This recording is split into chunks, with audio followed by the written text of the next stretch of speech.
vais dans ma chambre et je demande à Dieu de me donner la paix.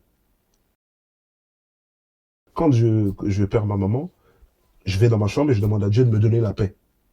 C'est là que moi j'ai fait ma réelle rencontre avec Dieu en réalité. Même si je le connaissais plus petit, mais en 2016, à distance, c'est là que j'ai fait ma réelle rencontre avec Dieu.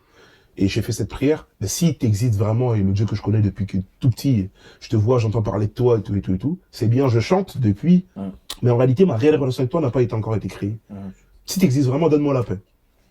Et c'est ce que je suis aujourd'hui. Il m'a donné une paix que même pas un frère, une sœur, un père, personne ne pouvait me donner cette paix-là, tu vois. Et j'ai ressenti une paix.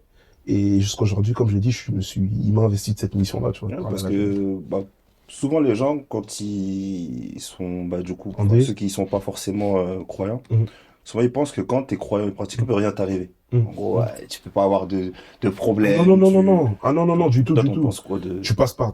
Il y a un processus normal, de normalité. Tu es humain, tu passes par mais les gens, justement, tu passes par plein de choses. Parce qu'ils se disent, bon, moi, je suis pas croyant, mais lui, il est croyant, donc ça veut dire que là, il peut rien lui arriver, tu vois. Non, on passe par, justement, c'est bien parce qu'on est croyant qu'il doit nous arriver des choses, pour qu'au travers de ces choses-là, Dieu se manifeste et qu'il prouve justement qu'il est grand.